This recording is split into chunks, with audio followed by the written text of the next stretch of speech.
है आपका हमारे चैनल योगा एजुकेशन इंडिया में। विद्यार्थियों, आज इस वीडियो के माध्यम से मैं आप सभी को आयुर्वेद में से मुख्य मुख्य पॉइंटों को बताने वाली हूँ, जो कि योग के सिलेबस में है। जैसा कि मैं वीडियो नेट के सिलेबस के अनुसार बना रही हूँ, लेकिन फिर भी अगर आप MA BA योग से कोई भी डिप्लोमा आदि कुछ भी कर रहे हैं, उन सभी में यह वीडियो काम आने वाला है, तो ध्यान से समझना। चलिए समझते हैं इसमें।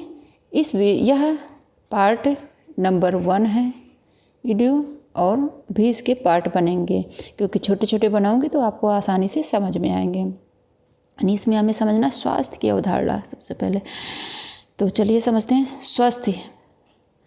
स्वस्थ को सबसे पहले समझते हैं। स्वस्थ शब्द को समझते हैं। स्वस्थ शब्द का यह कैसे बना है, तो स्वस्थ यानी स्व प्लस अस्थ से मिलकर बना है। स्वस्थ शब्द है जो आपने आप स्वस्थ शब्द को जानते हैं, वह कैसे बना है, तो स्व प्लस अस्थ से मिलकर बना है यह। फिर इसका अर्थ क्या हुआ, स्वयं में स्थित होना।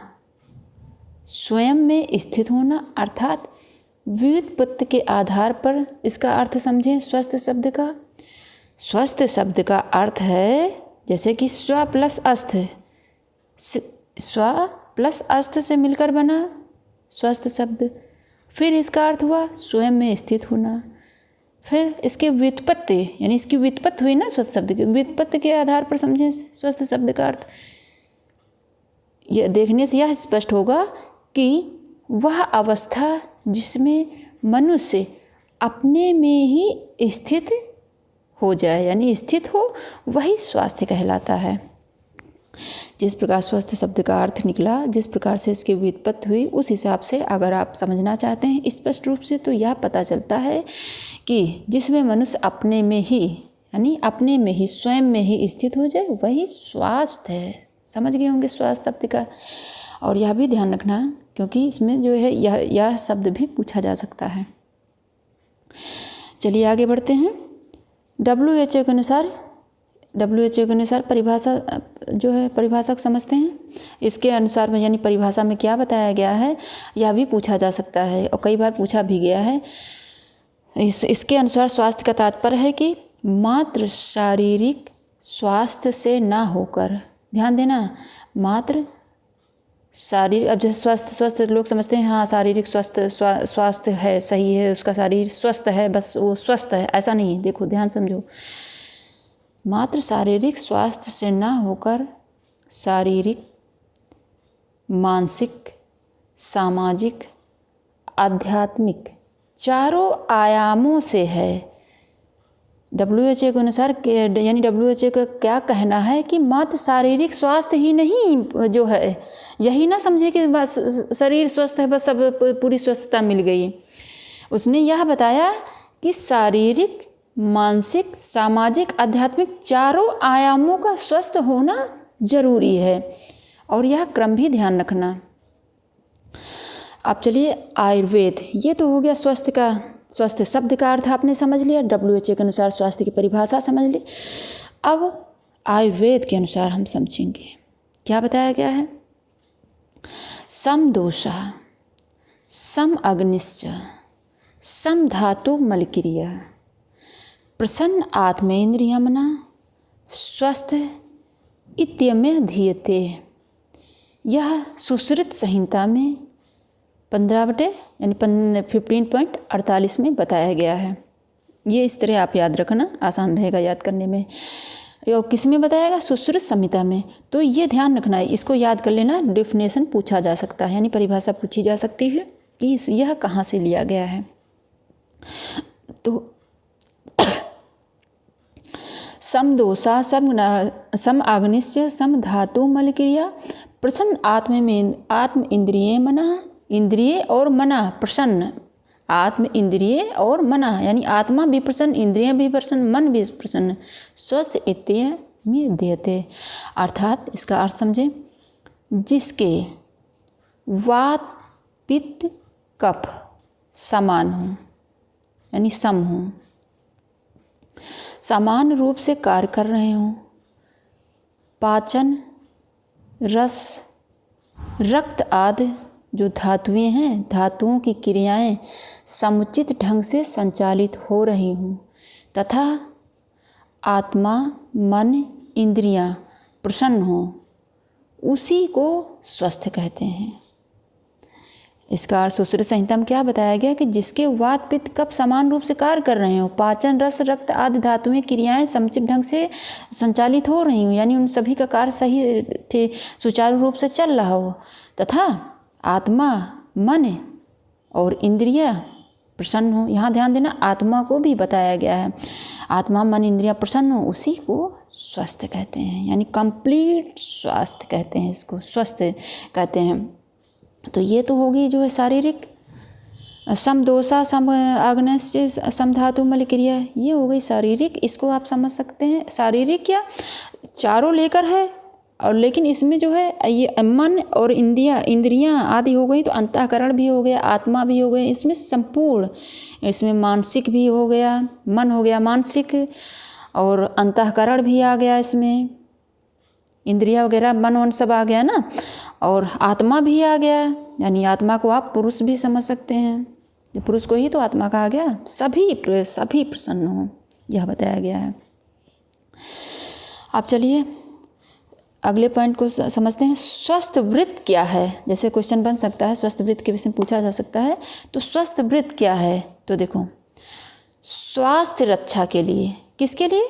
स्वास्थ्य रक्षा के लिए, यानी हेतु, स्वास्थ्य रक्षा के हेतु, हेतु मतलब कारण भी हो सकता है। स्वस्थ पुरुष को नित्य मतलब रोज, सोकर उठने के बाद जो कर्म करने चाहिए वही, यानी उसे ही स्वास्थ्य व्रत कहते हैं। स्वास्थ्य रक्षा के लिए, यानी स्वास्थ्य रक्षा के हेतु स्वस्थ पुरुष को जो नित्य सोकर उठने के बाद जो कर्म करने चाहिए उसे ही स्वस्थ व्रत कहा जाता है। जागने के बाद इन सबको और दूसरे वीडियो में क्रम से बताऊंगी कौन कौन से कार्य करने चाहिए जागने के बाद से। अब चलिए आगे समझते हैं आहार और स्वास्थ्य के विषय में क्या बताया गया। ध्यान देना, क्योंकि आहार भी तो स्वास्थ्य के लिए इम्पॉर्टेंट है। आहार से ही तो हमारा ये जो शरीर है, यानी जो ये पंच कोशों में ये जो अन्नमय कोश है, जो आपका अन्नमय कोश है, सबसे पहले इसकी जो है इसका पोषण आहार से ही तो होता है। और जैसा आहार लेते हैं वैसा ही मन होगा, वैसे ही क्रियाकलाप होंगे, वैसे ही सब कुछ होता चला जाता है।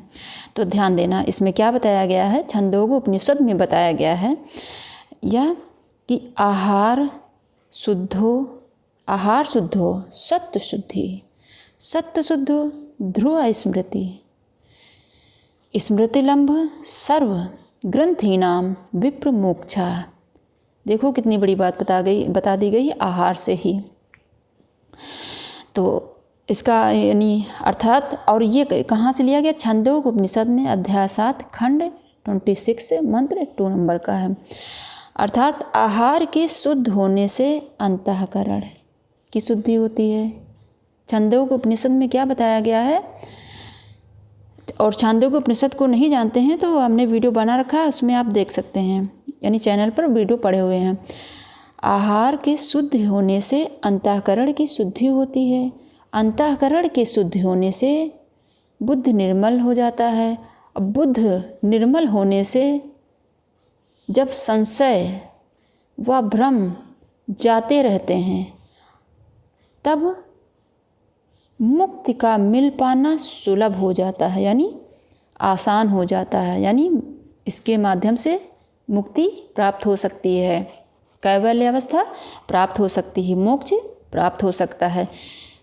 देखना, आहार के शुद्ध होने से, जब आप शुद्ध आहार लेंगे तब आपका अंतःकरण भी शुद्ध होगा। अंतःकरण के शुद्ध होने से बुद्धि निर्मल हो जाएगी। जब बुद्धि निर्मल हो जाएगी तो संशय आदि जो ये भ्रम पैदा रहते हैं मनुष्य के अंदर, जो ये बाधक तत्व हैं, ये सब ये दूर होते जाएंगे। जब ये दूर हो जाएंगे तो मुक्ति प्राप्त हो जाएगी। कितनी विशेष बात बताई गई है छांदोग्योपनिषद में। तो ये आपने समझ लिया। अब विद्यार्थियों जो यहाँ पर ये था कि सप्त धातुएं आदि यानी सम दो सम आग्निश्चा सम धातु मल क्रिया आदि जो ये बताई गई थी, इसमें देख लें आप, यहाँ पर मैंने नोट कर रखा है। अब 7 धातुएं, 7 धातुएं ध्यान देना, रस, रक्त, मांस, मेद, मज्जा, अस्थि, शुक्र, ये 7 धातुएं हो गई। रस, रक्त, मांस, मेद, मज्जा, अस्थि, शुक्र। ठीक। अब 3 दोष, वात, पित्त, कफ, 3 दोष सम होने चाहिए, धातुएं ठीक प्रकार से अपना कार्य कर रही हों। और मल यानी दूषी से, तो एक ये मल हो, विभिन्न प्रकार के जो मल आदि निकलते रहते हैं, मूत्र, श्वेद, मल, मूत्र, श्वेद, और ये सभी मल ही हुए एक प्रकार से, 3 प्रकार से, यानी 3 मल, यानी 3 प्रकार के मल शरीर में जो होते हैं। अग्नियाँ, तो 5 भूताग्नि, 5 भूताग्नि क्या है? यही आकाश, वायु, आकाश, वायु, अग्नि, जल, पृथ्वी, 5 भूताग्नि और 7 धातु अग्नि, ये जो रस, रक्त, मांस, मेद, मज्जा, अस्थि, शुक्र, ये 7 धातुएं हो गई। और एक जठराग्नि, ये जठराग्नि हो गई जो पेट में, नाभ क्षेत्र में पाई जाती है। इस प्रकार ये यानी 5, 7, 7, 5, 12, 1, 13 अग्नियाँ हैं। अगर यह पूछा गया कि कितनी अग्नियाँ हैं, तो 13 अग्नियाँ आप ध्यान रखना। और ये तो पंचभूत हैं, और ये पंचभूतों से, इसके विषय में आगे और अगले वीडियो में समझाऊंगी। इसी से तो ये सब उत्पन्न हुए हैं, जो है वात, पित्त, कफ आदि जो है, ये सब इसी से उत्पन्न हुए। और किस प्रकार से उत्पन्न हुई आगे मैं आपको बताऊंगी दूसरे वीडियो में, और इसी में बताऊंगी तो ज़्यादा बड़ा वीडियो हो जाएगा और फिर समझ में जो है थोड़ा कम आएगा, तो और उबेंगे आप, तो इससे अच्छा दूसरे वीडियो में आप अच्छे से देख सकें। अब आयुर्वेद का उद्देश्य क्या है? तो पहला उद्देश्य है स्वस्थ व्यक्तियों की स्वास्थ्य की रक्षा करना। ध्यान देना, स्वस्थ व्यक्तियों की स्वास्थ्य की रक्षा करना। और यानी स्वस्थ, ये तो हो गया स्वस्थ व्यक्तियों के स्वास्थ्य की रक्षा करना। और वह किस प्रकार से? यानी स्वस्थ व्यक्तियों के स्वास्थ्य की रक्षा करने के लिए दिनचर्या और ऋतुचर्या का पूरा ज्ञान होना चाहिए। इन सब पर आगे बताऊंगी मैं, यहाँ बेसिक समझ लो इस वीडियो में। दूसरा, रोगी के विकारों का शमन। पहले तो स्वस्थ व्यक्ति, अब यह इस तरह भी आप इसको समझ सकते हैं कि स्वस्थ व्यक्तियों की स्वास्थ्य की रक्षा करना हो गया। फिर रक्षा करना हो गया, फिर रक्षा करने के लिए दिनचर्या ऋतुचर्या का ज्ञान होना जरूरी है। उसी हिसाब से तो क्रियाकलाप होंगे, भोजन आदि होंगे, तभी तो शरीर स्वस्थ रहेगा, तभी तो जो है सुचारू रूप से ये अग्नियाँ आदि जो है सभी धातुएं आदि धातुएं दोष ये सभी अपना सही ठीक सुचारू रूप से कार्य कर पाएंगे, यही बताया गया है। और अगर रोगी के अंदर विकार है कोई तो उसको दूर करना, दोनों काम हो गए।